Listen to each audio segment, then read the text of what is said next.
2024년 10월 4일 멕시코 누에보레온주 몬테레이시에서 발생한 살인사건이 전국 뉴스를 통해 보도됩니다. 이날 새벽 한 여성의 시신이 자택 안에서 발견되었으며 타살로 추정된다는 내용이었습니다. 이 소식은 순식간에 TV와 온라인에 퍼져나갔는데 사건에 언론과 대중의 관심이 집중된 이유는 피해자가 신디 엘리자베스 에르난데스 페레스였기 때문입니다. 그녀는 바르비 레이야 또는 아나 파비올라라는 예명으로 SNS상에서 큰 인기를 얻은 유명한 인플루언서였습니다.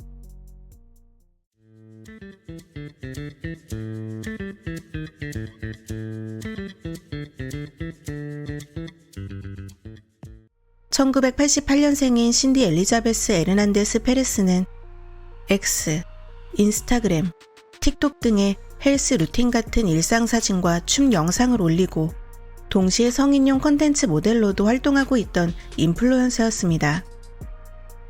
몬테레이 지역에 거주하는 그녀는 자신의 소개글에 사업가, 미인대회 우승자이자 모델이라고 기재했으며 멕시코 프로축구팀 티그레스의 열렬한 팬으로 경기장에서 팀의 유니폼을 입고 응원하는 모습이 자주 포착되어 팬들 사이에서 티그레스의 바비로 불리기도 했습니다.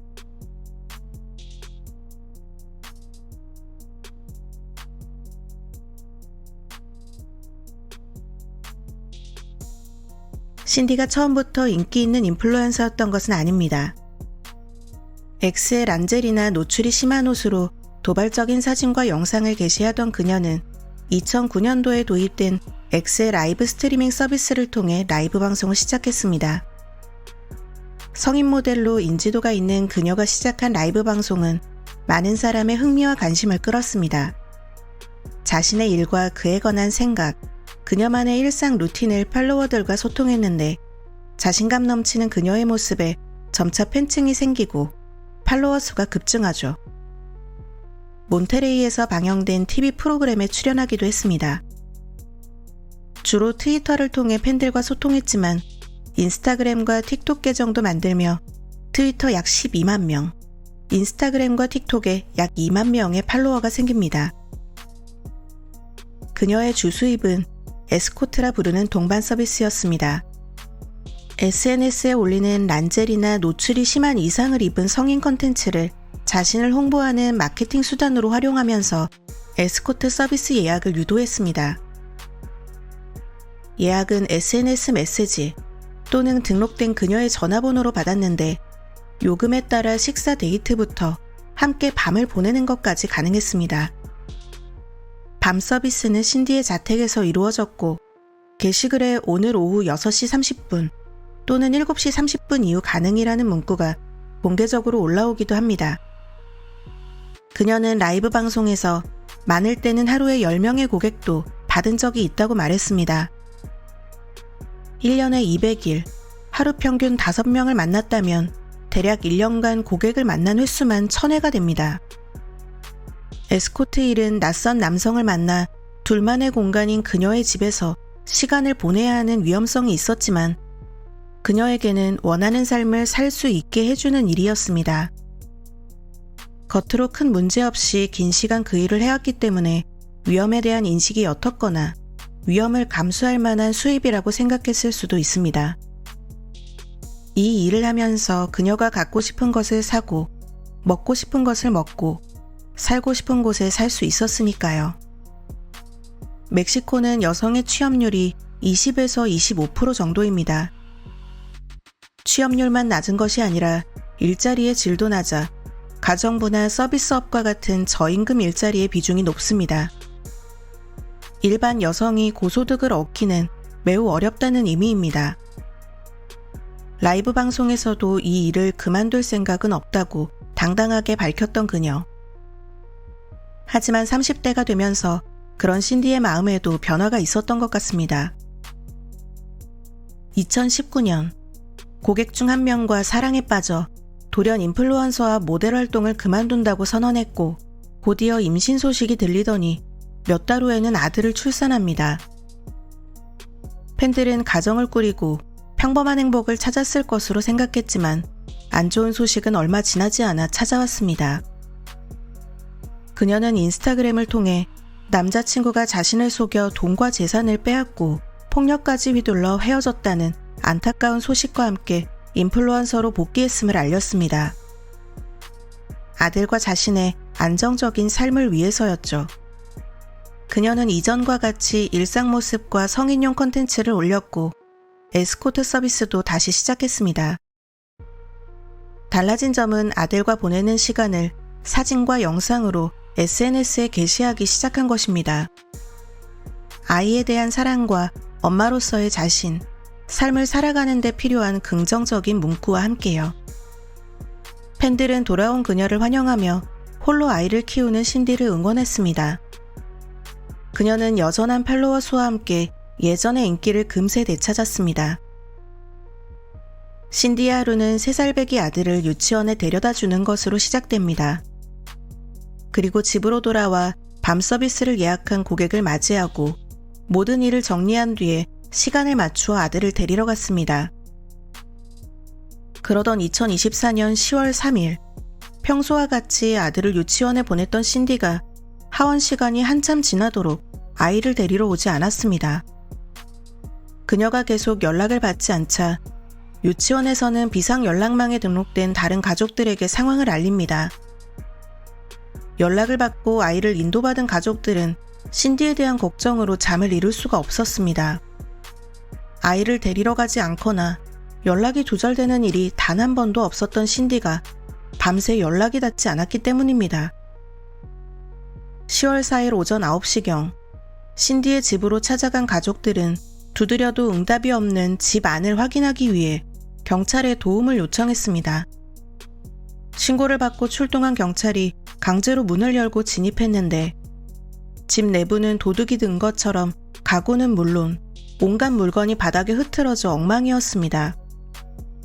그리고 조심스레 접근한 2층 침실에서 상반신이 거의 드러난 채 베개로 얼굴이 덮여있는 신디를 발견합니다. 다툼의 흔적이 역력한 침대 위에서 온몸에 멍과 여러 곳에 자상이 보이는 그녀는 날카로운 흉기에 목이 베어 사망한 상태였습니다. 경찰은 여성을 노린 페미니시디오 사건으로 보고 즉시 수사를 시작했습니다. 멕시코에서는 여성을 대상으로 한 살인을 페미니시디오라고 부르며 일반 살인과 형법상 독립된 범죄 유형으로 구분되어 있습니다.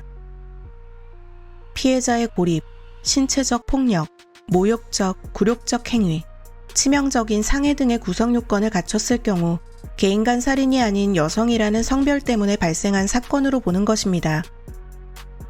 멕시코는 세계적으로도 여성 살해율이 높은 국가 중 하나로 1990년대 특정 지역에서 발생한 집단 여성 실종과 살인 사건이 드러나면서 성별 기반 범죄라는 개념이 법제화되었고 주마다 다르지만 보통 40년에서 70년형까지 일반적인 고의살인보다 형량이 훨씬 무겁게 책정됩니다.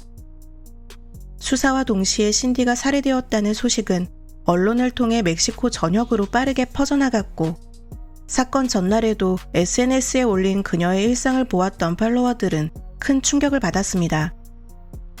온라인은 범인의 정체와 살해 동기를 추측하는 온갖 이견으로 뜨거웠습니다. 폭력적이었던 아들의 아버지일 것이다. 그녀의 에스코트 서비스를 이용했던 고객일 것이다. 최근에 사귀었던 남자친구일 것이다. 많은 용의자 목록이 온라인상에서 떠돌았지만 실제 그들은 범인이 아니었습니다. 허술한 범인은 사건 현장에 범행과 관련된 많은 증거들을 남겼습니다. 사건 현장에서는 범행에 사용된 흉기와 70개 이상의 증거물이 나왔고 신디의 집 주변 CCTV에서 10월 3일 범인으로 추정되는 남성이 그녀의 집으로 걸어 들어가는 장면과 이후 피해자의 차를 타고 나오는 장면이 포착되었죠. 또한 범인이 타고 있던 피해자의 차를 뒤따르는 차도 있었는데 다른 지역에서 피해자의 차를 버린 후 이 차를 타고 이동한 정황이 확인되어 2인 이상의 공범이 있을 가능성도 제기되었습니다. 10월 11일 누에보레온 검찰과 주경찰은 몬테레이에서 약 40km 거리의 산티아고시 로스카바소스 지역에서 대규모 작전을 펼쳐 한 주택을 급습했고 25세의 프란시스코 N을 체포합니다. 그는 타마울리파스 출신의 공유 애플리케이션 택시기사였습니다. 수사 기록에 따르면 프란시스코는 성인 컨텐츠 플랫폼을 통해 신디와 접촉한 뒤 에스코트 서비스를 예약했습니다. 예약일인 10월 3일에는 그녀의 집에 걸어서 방문했고 집안에서 신디에게 금품을 요구합니다. 그녀의 거부에 폭행이 시작되었는데 저항이 멈추지 않으니 결국 흉기로 살해한 뒤 집안의 물건을 뒤지고 피해자의 차에 타 달아난 것이었죠. 범인은 범행의 동기를 딸의 생일을 챙겨주기 위해 15,000페소, 하나로 약 110만 원이 필요했다라고 진술했습니다. 검찰은 범행 과정과 도주 경로로 미루어 계획적인 범행으로 보고 있습니다. 진술한 범행 동기가 나오는 대로 뱉은 핑계인지 진심이었는지는 본인만 알겠지만 추후 딸이 아버지의 수감 이유를 듣고 자랑스러워하지는 않을 것 같습니다. 사건 당일 피해자의 차량을 뒤따르던 차량은 범행과 관계없는 호출 택시로 확인되어 공범은 없는 것으로 확정지어졌습니다. 사건 이후 그녀의 죽음에 대한 온라인상의 의견은 극과 극으로 나뉘었습니다. 그러한 일을 하면서 많은 돈을 버는 삶을 SNS로 보여주고 하루에도 몇 명씩 낯선 남성을 집으로 끌어들였으니 예정된 죽음이었다는 사람들도 있었지만 어린 아들을 남기고 잔혹하게 살해당한 그녀를 추모하는 사람들도 많았습니다. 신디 엘리자베스 에르난데스 페레스의 장례식은 2024년 10월 7일 아침 누에보레온주의 한 예배당에서 치러졌습니다. 범인 프란시스코는 범행이 전형적인 페미니시디오 구성 요건에 해당하여 여성 살해, 폭력 강도, 차량 절도 혐의로 기소되었으며 2025년 현재 아포다카 교정센터에 수감된 상태입니다. 사형이 완전히 폐지된 멕시코에서 그가 받을 수 있는 최고형은 40년에서 60년형의 징역형일 것입니다. 유가족들의 응어리진 마음이 조금이나마 풀어질 수 있도록 빠른 처벌이 이루어지길 바랍니다. 오늘의 레빗 케이스 이만 마치겠습니다. 구독과 좋아요 꼭 부탁드립니다.